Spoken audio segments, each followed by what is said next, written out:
a civilian conservation corps group. Actually, they were group 1958. They came here and built an adobe superintendent's house. That adobe building is still located at the southern end of the property, but they also created picnic ramadas and facilities with adobe.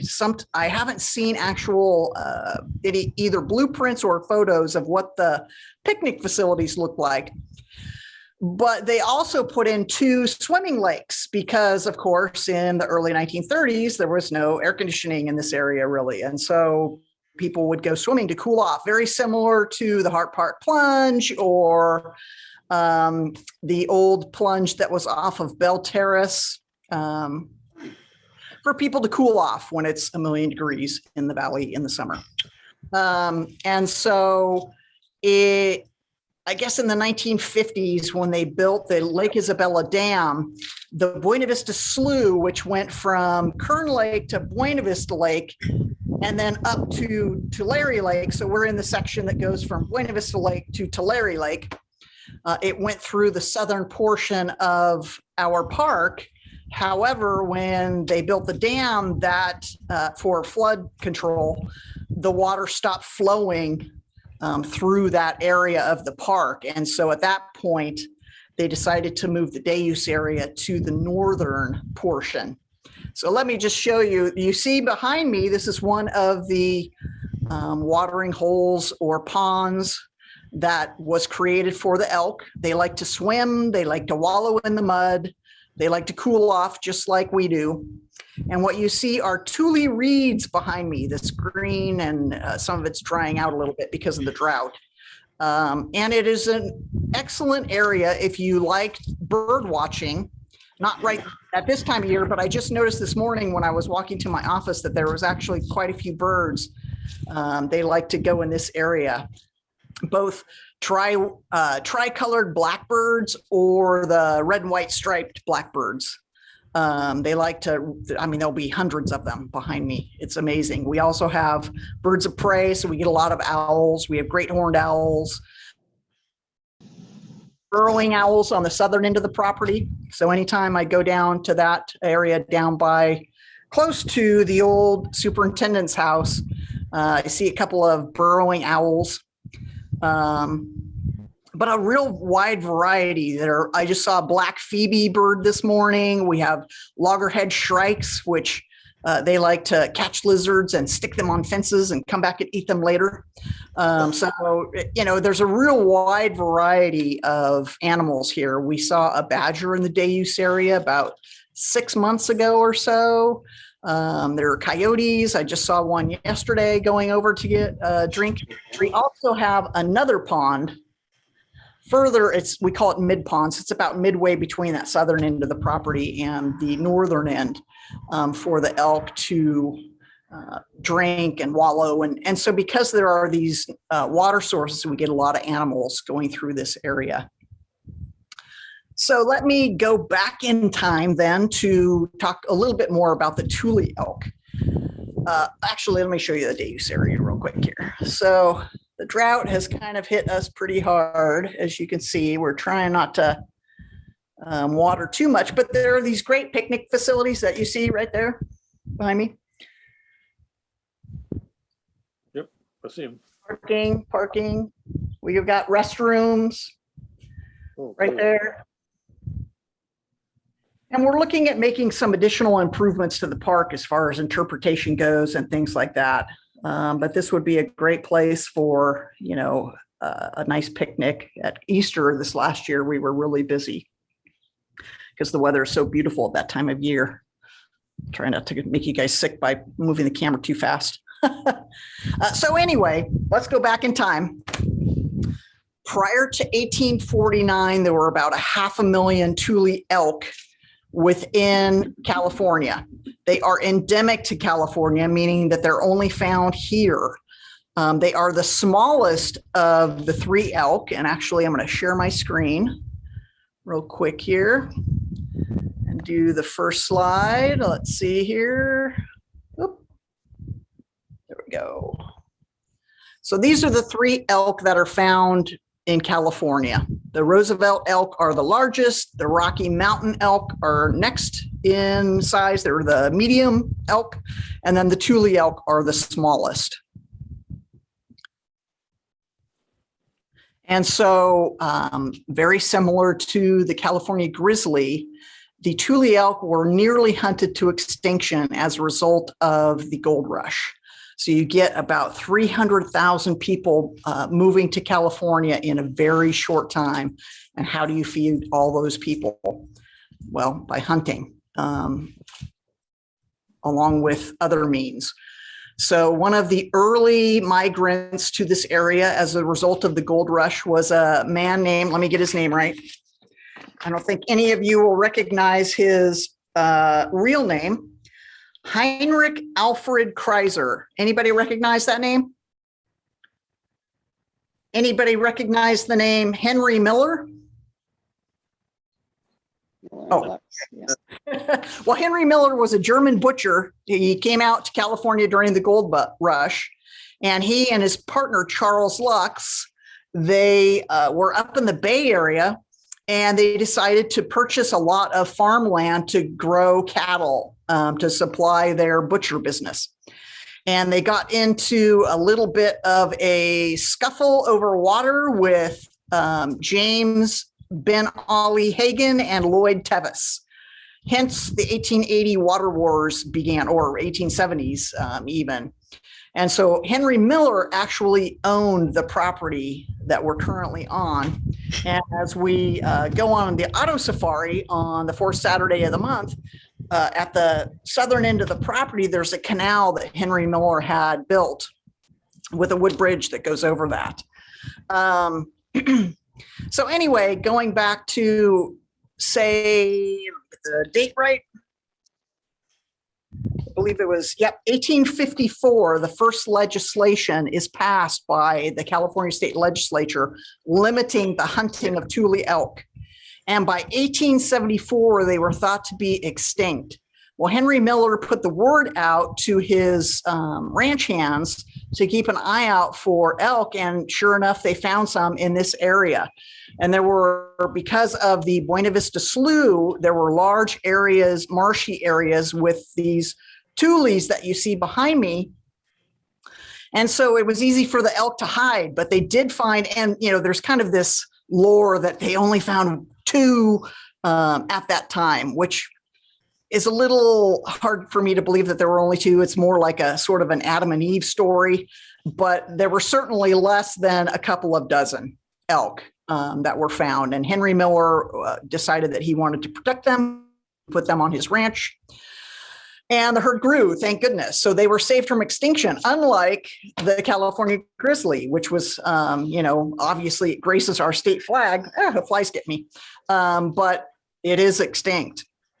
And so the herd grew and grew. And then starting in the early 1900s, Henry Miller said, hey, they're doing a lot of damage, because when their antlers grow, and their antlers grow every single year, they shed them in the about March, and then they grow them from about March through July, and then the velvet will start to peel off. And velvet is a fuzzy skin that covers the antlers and provides blood flow to, and antlers are kind of a bony structure, so it's not so much of a keratin like you would see with hooves or things like that. And we'll see some when we go inside the visitor center. But anyway, so Henry Miller says, as the elk rub their antlers to remove the velvet on trees or things like that, they were doing a lot of damage to fences. So starting in the 20s, there was a call for creating some sort of reserve for the elk. And by 1932, they created what was called the Tutman Zoological Reserve. And that's when the California Conservation Corps, or Civilian Conservation Corps, came in and built the park at the southern end of the property. So let's go ahead and head into the visitor center. There's some things that I want to show you in there that I think you will enjoy. And how many of you have actually ever been to the reserve? I Anybody? have. Yes, I have. Okay, so several of you. That's great. There was a longtime ranger that worked here, and he's, I believe, still a member of the Audubon Society in Bakersfield. But he used to give all kinds of tours, including during wet years, that Buena Vista Slough would fill up with water, and he would take people out on kayaks, which would be a blast, I think. But unfortunately, that's not going to happen this year. And we were really fortunate to get a grant from the Carroll Foundation up our visitor center. Actually completed those repairs yet. Oops, I'm walking a little fast. Can you hear me okay now? yes. Yep. Okay. Sorry, my internet connection, if I walk too fast, it gets a little wonky. So, see if I can turn this camera around a little bit here. Make it easier for you to see. Yep, there we go. So, this is one of the impressive things from the reserve. Now, these two elk were fighting during the rutting season. Let me get around here. I don't know if you can see, but well, let me adjust this here. You see that tine going right into that elk's forehead? Oh, yes. Ooh. Well, it ended up killing the elk that you see on the left. And then the elk on the right had about 700 pounds of elk stuck to his face. So he ended up perishing on the reserve. And because they are wild animals, we do feed them, we do provide them with water, but we do not interfere with their natural interactions. And so unfortunately, these two passed away. And it's kind of funny, the guy who did the taxidermy work on this just stopped by this last Friday. So it was really fun for me to get to meet him. And so let me come over here and show you this. So this is our table of antlers.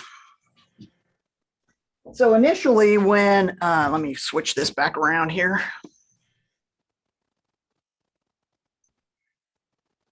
Whoops, there we go.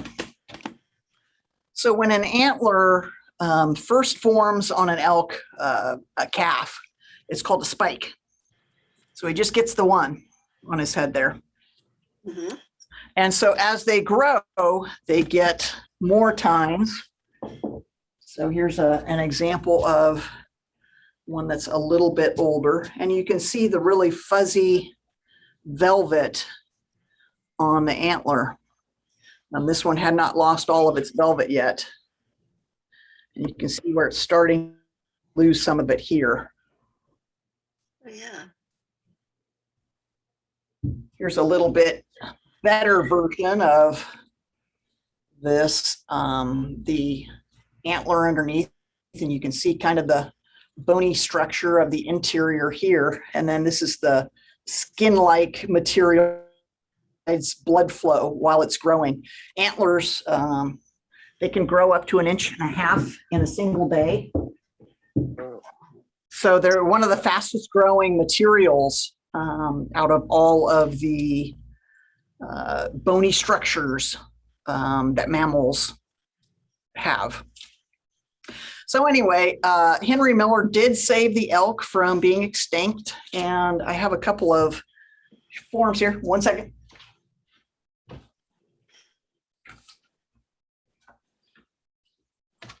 So here is the historical distribution of elk, and they are in the pink. The Thule elk are in the pink. Oh, So they went all the way over to the foothills along the coast, all up and down the valley, down to the, even into the foothills south of Kern County and all the way up to Shasta. You can see the distribution of the Roosevelt elk up there in northwestern California and the Rocky Mountain elk up in northeastern California. Yeah. Well, in 1970, this was the distribution of Thule elk. Mm, Not good. wow. However, President Ford, he opened up the national parks or national land for Thule elk. Well, yeah, Thule elk. And so by 2016, this is the distribution of elk. Oh, Better. So much improved over 1970. Yes. So we can all thank President Ford for that. Ford. Gerald Ford. Yeah. So the other thing is that they do shed their antlers every year, like I said, in February or March. And so let me show you an example of kind of a full-grown pair of antler or an antler. And I'm gonna have to step back. They are huge, Oh, They- wow. up to about 10 pounds each. I don't know if you can imagine walking around with this on your, or two of them, but it would be, pretty heavy. And we actually have one of the elk out on the reserve while he was fighting, he broke off his antler about right here. And so he's kind of, got his head at a tilt right now because he's trying to support that one antler. It's kind of awkward for him. What do you do with all the antlers you find? So most of them we leave out on the reserve because there are a lot of rodents and they, can keep their incisors smaller by nibbling on them. They get minerals that are important to their health and well-being from nibbling on the antlers. I'm gonna take you over here real quick. Sorry, elk are known as ungulates. They have, so here is an example of their two toes. And ungulates, they're a hoofed animal. They're an artiodactyl, which means they have two toes. So they walk around on those two toes, but they're adapted for going into the mud and marshy areas. If we walked in there, we'd lose our shoe. But they, are able to splay their toes and walk through that mud without getting stuck, which is really helpful for them because, like I said, they do like to cool off by swimming or wallowing in the mud. And I mentioned that Henry Miller, the elk were doing some damage to his property by rubbing their antlers on fence posts and things like that. This is a telephone pole that was on the reserve. So here you can see telephone pole. And the elk decided to rub their antlers to remove the velvet, and they wore it down until it actually snapped off in the wind. So you can see how much smaller this thing is. Wow. So when I say that they did some damage, that's a really good example of them, just rubbing their antlers onto a fence post, or in this case, a telephone pole, but they also do that on trees. They love to eat cottonwood leaves and things like that.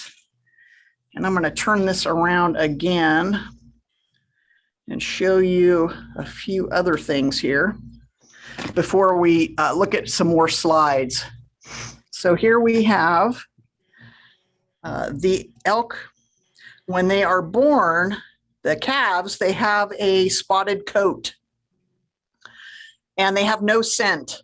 So the mother may go off and leave them, but because they don't have a scent, the coyotes and their natural predators, they aren't able to find them, which is good. So even though they may seem like, oh, they've been left alone and what's the mother doing? She's way over here. Well, she doesn't want to attract coyotes and things like that with her scent to her newborn. The other really unusual thing about elk is that they don't have any upper incisors. So here you can see the lower incisors, but no upper incisors. Oh. Huh. It's kind of interesting adaptation that they have.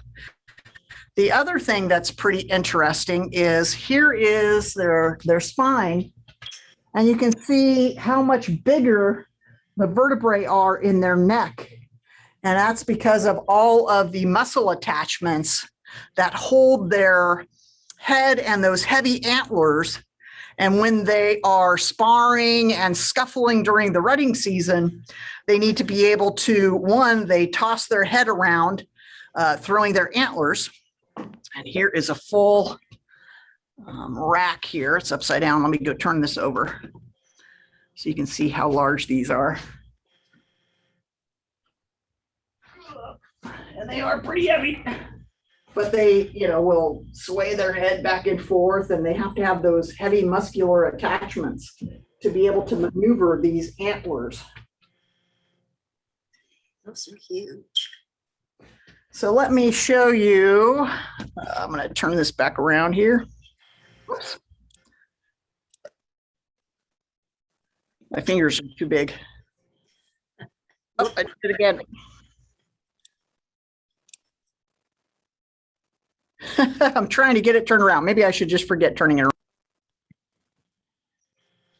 So again, here is their historical distribution. This is an example of the Tule Marsh, which we just saw not too long ago. Native Americans would have used tules as decoys, duck decoys, you see there in the middle of the screen, for shoes, which you see in the basket there, for bedding, the mat that you see kind of on top of the purple afghan. They would have used it for all sorts of material. Here's a picture of Henry Miller, and he has kind of an interesting story. So when he came over to this country, it's almost something out of Titanic, for those of you that remember that movie, but he was playing cards and he won a ticket on a steamer ship from a man named Henry Miller. And so he assumed that name when he was traveling over to this country and just never gave up the name once he came here. So it's kind of an interesting story. Here is a cow and a little calf. You can see there with its spotted coat. They sure are cute when they're little. And this is from the reserve. You can see kind of the base of the Elk Hills there behind them. This is an example of a spike. So one's a little screwy looking. It almost looks like a crooked drumstick, but the other one is more the conventional spike that you would see. Here are the antlers in velvet. You can see that they are much softer. They almost have like a fuzzy quality to them. This is what they look like when they shed their antlers. So you can see those kind of what appear to be scabs or wounds on top of its head. And the first time that you see them without their antlers, they do look weird. Here they are growing their antlers. And you can see the coat, they're shedding their winter coat. So their winter coat is much lighter as far as color goes, but it definitely keeps them warm throughout the winter. He looks a little shaggy there. So they have what's called an alpha male or a master bull, and he has a harem. And so during the rutting season, he keeps all the other males away as his reproductive strategy in order to pass on his seed the most. And what's interesting is that our master bull was the last to shed his antlers. And antlers are shed as the result of a drop in testosterone. So it makes you wonder if the master bull has the most testosterone out of the other bulls.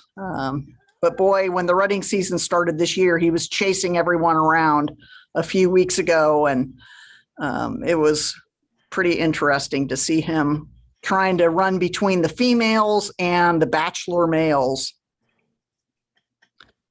Here's a little closer view. So you've got the master bull again with the harem of females, and it looks like maybe a little yearling there on the right. Here they are sparring.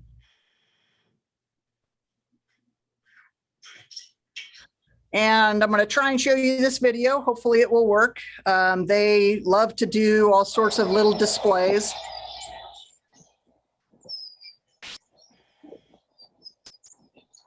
So there they are, intimidating each other by tossing tumbleweeds up into the air and prancing around.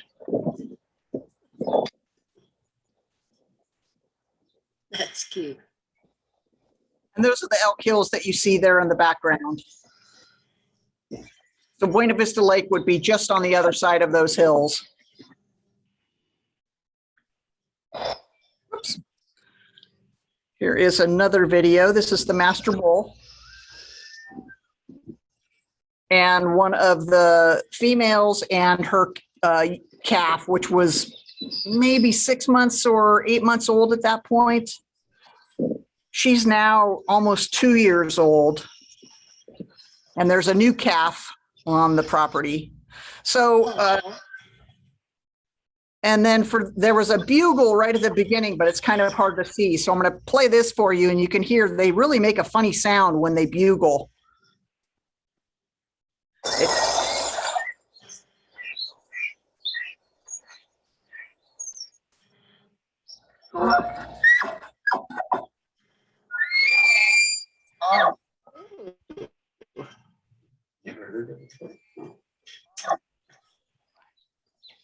That's pretty cool.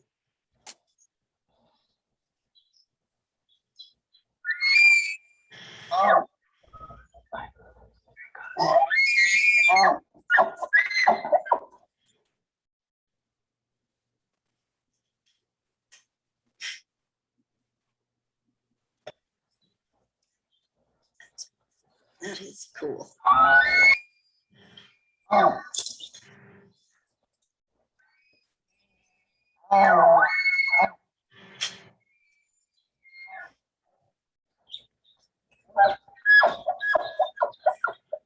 It almost sounds like they're laughing when they make that last noise.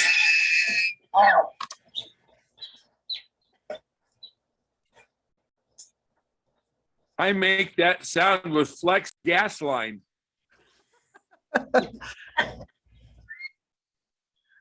Let me see if I can get this camera turned around now. Let's see here. Is it going to work? Oh, for Pete's sake. The babies are born in April. April. Yeah, so we had a little calf that was born in April. He's just now lost his spots. So they lose their spots after about 6 months. And they have their sleek summer coats right now. So they don't have that kind of fuzzy, and let me grab some of their winter coat. 1 second. Okay. Coat kind of, you can see they've got kind of an undercoat here. You can see this. Yeah. That's very, very fine. And then the much coarser coat on the top. Excuse me. But they're really fascinating animals. And you typically, the females, they only have about 1 calf per season. They don't typically have twins that you commonly see in deer. They do share having antlers with deer, caribou, moose. I think that's about it. Maybe reindeer too. But they're, they weigh about anywhere from, the females can weigh about 400 pounds. The males can weigh up to about 700 pounds. They certainly pack on the weight while they're growing their antlers. They need to eat quite a bit, because if you're growing 1.5 inches of antler a day, you can imagine that your metabolism is pretty high at that point. Thank goodness they were saved from extinction, since they are endemic to California. But there was a series of legislation throughout the late 1800s that prevented people from hunting them to extinction, even though at one point they were thought to be extinct. But luckily, there were some that were found. So they were saved from extinction in Kern County. And then this is the breeding population for herds throughout the state. So in February of 2019, the Department of Fish and Wildlife, they actually manage the elk. And so they will come and check on the elk periodically, and they'll give us instructions. Sometimes if their hooves are getting a little too long, they may have us feed them in different locations throughout the week so that it causes them to walk around and wear their hooves down so that they can walk normally. But they came in February of 2019 and they collected the females because in February, the males hadn't lost their antlers yet. And to try and load the males with their antlers into a truck just wasn't feasible. So they took all of the females except for one. So we currently have 14 elk on the reserve. They took about 2/3 of the herd at that time to create another herd up in the Owens Valley. And so we had a female born last year. So now we have 2 females, and then we have 12 males. And so the master bull hangs out with the 2 females and the little calf, who is a male that was born in April of this year. And then the bachelor elk, some of them hang out near the master bull and his harem, but there's at least 5 of them that really keep their distance during the rutting season. And so they usually are down at mid-song, feeding them, and the master bull and the females are up here closer to the front of the reserve when they get fed. And you know, they're almost like dogs in a way, where they see the truck and here they come running. They know it's time to get some food. Or you'll see them kind of hanging out if we're tied up doing something else first thing in the morning, and about 9 o'clock you can see them out by the food troughs, kind of like, hey, isn't it time to eat yet? But let me show you a couple of the other. We have some taxidermy specimens of other animals that we have here at the reserve. Them are quite small. So there, do you see that little pocket mouse? Oh, yeah. And of course, you're probably familiar with the kangaroo rat, the Herman kangaroo rat. Uh-huh. But there are also this little long-tailed weasel that can be found in this area. And here is a bobcat, a great horned owl. Here is a great blue heron. I haven't seen a heron around here lately, but we do see the white egrets quite a bit. And then down here, next to these guys, we do have, here's a burrowing owl. So they're fairly little. Oh, I've seen them on industrial. And a little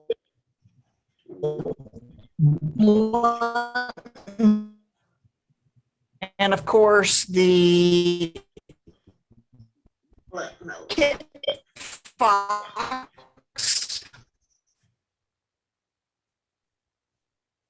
And unfortunately, the kit foxes in this area have been hit really hard with sarcoptic mange. And I know that Calm and the Department of Fish and Wildlife were trapping them and trying to treat them, but we've lost about 70% of the mange of Native American artifacts. So the Yokets would have lived in this area. They came down from Oregon through the Central Valley about 2,000 years ago. They arrived down in this part of the southern San Joaquin Valley. We're not 100% sure who occupied the valley prior to the the Yokets coming down. It was likely the groups that were then pushed out to kind of the foothills. So the interior Chumash, the Kawayasu, the Tohon tribe or Katanamuk, and the Tabatalabo, which would be in the Kern River Valley. So here you see, this is kind of like a knife blade that's made out of obsidian, which was a resource that was traded through this area. It's very common out in the Coso volcanic fields on the east side of the Sierras. And there you see the tip of a projectile point, or an arrowhead, as we like to call them. You see a grinding stone called a mono or a hand stone that would have been used for grinding grass seeds or mesquite beans. Mesquite is a soap root brush, so you could use that to comb your hair, or you might use a different one, not the same one that you use to comb your hair, but a different one to sweep out a living area. Here you've got a drill and a cooking hoop. So the Indians, the Yokuts, they did not really do a lot of clay pots. They were pretty mobile hunter and gatherers, so they used a lot of basketry. And how do you cook acorn mush in a basket without catching the basket on fire? You heat up rocks in a hearth, and then you toss the rocks into the acorn mush, and a hot rock can boil that mush or make it quite hot within just a couple of minutes. And what you see back there is a bone awl. That is the hallmark of the California basketry toolkit. So you get these bone awls associated with a winnowing basket, so collecting grass seeds and things like that.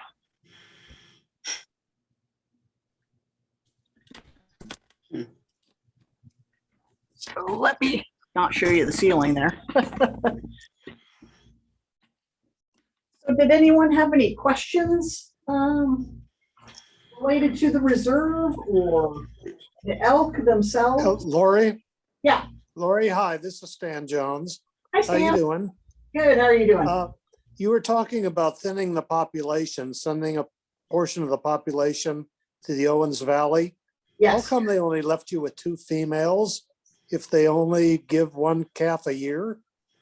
Because I don't know if you could tell, but our habitat here is not fantastic. Ever since the Buena Vista Slough stopped flowing through the southern end of the property, we do not have the resources to water kind of the rest of the reserve. There have, over time, they've planted native plants, but invariably every time they die due to lack of water. We get a drought cycle and those native plants die. So we feed the elk.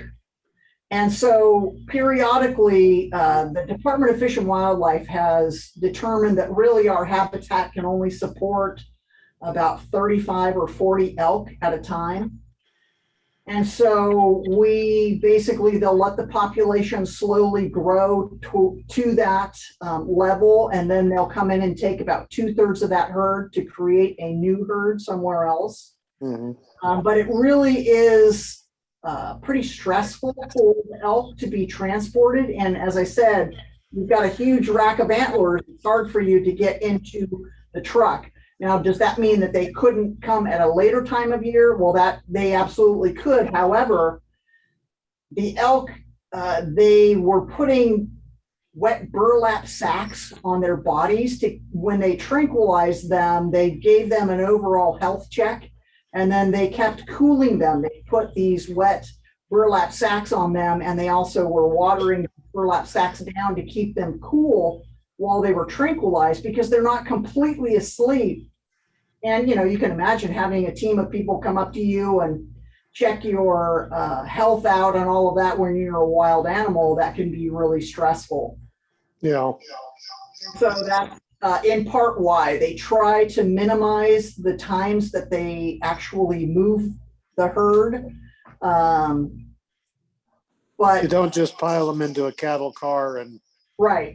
take Right. them across the state. Yeah. Yeah, yeah, there's more to it than that. But So it's basically a lack of resource.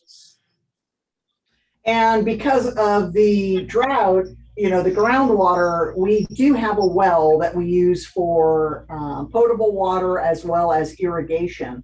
Well, this summer, well, actually in the spring, the well that we use up at Colonel Allensworth State Historic Park, which is just 4 or 5 miles north of Kern County in Tulare County and about 9 miles northwest of Delano, that well ran dry. So we had a contractor come in and they dropped the pump another 60 feet and it went dry again within a month. And it's because of agriculture, everybody's pumping out of the groundwater because there's really no surface water available. So we were having an issue this summer where the sprinklers here were getting clogged with sand, and we think it was because we were not quite running dry on our well, but getting close. Yeah. But if you look at the efforts from, here's the side by side from 1970 to now, or 2016, Fish and Wildlife has really increased the herd quite a bit, or the herds throughout California. Oh, yes. Is the largest So herd still up around San Francisco? Yes. So at Point Reyes, they're having quite the contentious battle over the national seashore and whether they're going to lease out for ranching activities or what they're going to do with the elk. And that is, obviously part of the National Park Service.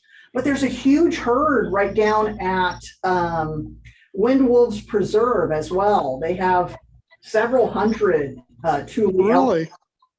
And you can arrange to go on a private tour via a van. And we were lucky enough that we went on that tour and were able to see the herd of elk, and it was really impressive. And then a wildlife corridor that they created between Wind Wolves Preserve on over to the Carrizo Plains. There are also Thule elk over at the Carrizo Plain National Monument. And they have quite a big herd up at San Luis Res on Pacheco Pass. If you go up I-5, take Highway 152 over, they have quite a big herd there as well. Wow. But those aren't managed in the same Awesome. fashion as your herd, No, right? because we have much larger property up there than we do. Both Wind It's still Wolves. fenced though? Yes, San Luis Res is fenced, but it's a huge piece of property. Hmm. But occasionally it's kind of funny. So I get calls and invariably it's like late in the afternoon and someone will say, "Hey, we see an elk loose." And of course I panic and I run out. It happened just a couple of weeks ago. Well, they just get on their phone and they type in Thule Elk Reserve, and it must have been one of the reserves up in Northern California, because I looked and I didn't see any elk outside the fence. And so I got in the truck and went through the reserve and counted them. And yep, all 14 were there. But it sure makes your heart race for a few minutes when you think that one of the elk might have gone out of the fence. But in some cases, our fence is only about 5 feet tall and they never try to jump it. They never try to get out. They are perfectly happy to live here and wait for their food and go swimming and that sort of thing. So that's kind of a relief. They seem to be pretty happy here. They're probably not hiding from predators, so. But if you think about it, there were 500,000 elk estimated to be Thule elk throughout the valley prior to 1849. There's only about 5,700 now. Wouldn't you love to have especially been if- able to see that? Yes, it would have been just amazing. But if you think about, like that sarcoptic mange and how it impacted the kit fox population, Mm. or even the pandemic that we're going through now, if there were some sort of virus or other type of illness that were to sweep through the elk population, it's a good thing that there are so many herds now, because in theory they would be isolated and they wouldn't spread it to all the different herds. So that's kind of a relief, because 5,700, that's not that many. No. Well, thank you. I'll let somebody else talk.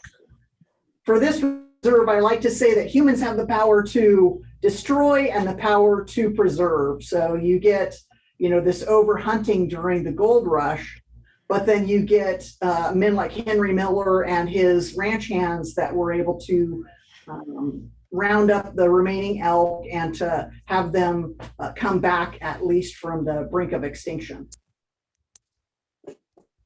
Are there any other questions?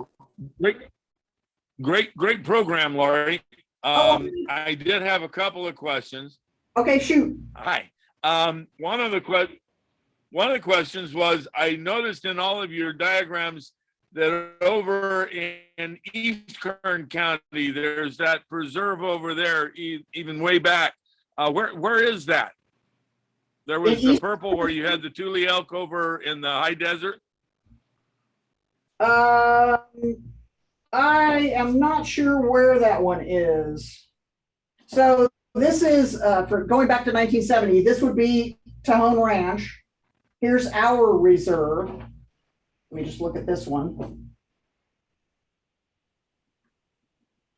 Yeah, I don't know where that one. I think you're talking about this one right here, and I'm not sure where that one is. No, I'm talking the one to the right. I guess that's outside of Kern County. That's beyond. This one, yeah, that would be Yes. more in Inyo County. So that would be kind of the Owens Valley area and Inyo County. So there's a lot by Mono Lake. Is And that a successful preserve? what's that? Yes, I got it. Okay. I'm not sure if any of The that other was. one in 1976. Yes, in 76. I'll have, next time I go up in the high desert, I'll go over and check out and see what I can find. It used to be part of my territory. Oh, okay. In 76, I was part of a team that did a historical environmental impact report on the Tremblers and the South Buena Vista Lake area. Okay. And the conclusion of our study was the overgrazing of cattle and sheep had caused devastation of the plant base. There were some U.S. Forest Service people that had tried to reseed with native grasses, and essentially the native grasses were extinct. Their concern primarily was not so much the elk as the antelope, pronghorn antelope, and their survival over there, and Antelope Valley, and they could. Go ahead. Who's talking? And so the point is you pointed out that the Thule elk have no top incisors, and the reason that the cattle and the sheep were so dreadful to the environment is they have no top incisors, and so the cows rip the top plant off, and the sheep rip the roots out, and that leaves nothing to capture water, and so that it was affecting the fowl populations and the reseeding and eliminating all the grasses that were native. So the Thule, is it they're feeding on different foods that makes them not as destructive as the cattle, or is it just a lack of population? Well, so it is the lack of population, but also certainly starting in the 1700s, the import of cattle and sheep and things like that severely impacted their habitat as well, which also led to a decline in their population going up to the gold rush. And so, yeah, the elk, they would, so we've severely impacted the water, the surface water of California, which has impacted the native plants that were available to the Thule elk herds. And so that's really, it's that plus the cattle and sheep and things like that that have overgrazed the Central Valley. And so you get habitat loss and you get overhunting that really impacts the Thule elk. But there were, at least 5 rivers that used to flow from the Sierras west into the valley. And those have all been controlled for flood and for irrigation purposes. So Lake Isabella is the one that we're most familiar with, but there are, a series going up the valley to Larry Lake in a matter of 25 years, which was the largest freshwater lake. West- Navigable waterway. It just Yeah. dried up. And it was in part due to channelizing the flow of these rivers that used to feed into the lake for irrigation purposes. And this is going way back, to previous centuries. So when you pull out the water like that and marshy areas and things like that, it has an impact on the animals as well. And as I mentioned, we get all of these animals that you don't typically see in other areas, and it's because of the water supply that we have here. So, every morning, usually we'll see some of the coyotes come by to get a drink. I'm sure that the badger in the day use area is here because there is a water source nearby, and a variety of other things. And badgers are a species of special concern. So the Department of Fish and Wildlife, they have an online form that you can fill out if you happen to see a badger, because their numbers are dwindling. So it's kind of interesting, but yeah, if you're like to watch birds or things like that, the park is open usually from sunup to sundown. And so, it's really. Do the pronghorn antelope? What's that? Do the pronghorn antelope have top incisors? That I don't know. So The I'll have to do pronghorn. some research and check into. I don't know. I'll have to check. I don't know that much about them other than they're one of the fastest land mammals in California. I do know that. And the first time I ever saw one was up in northeastern California at Lava Beds National Monument. But where my sister lives in Montana, you They're see cute them. little guys. Yeah, yeah. Hey, congratulations. You're doing an awesome job there, kid. I like what you got there. That's doing good. Yeah, and if for some reason you guys might want to come out on a field trip, just let me know, because we can set up a special tour for you guys as well and take you to the reserve. Great. So your tour days are the fourth Saturday of each month, Yep, yep, but you could set up a special one just for us.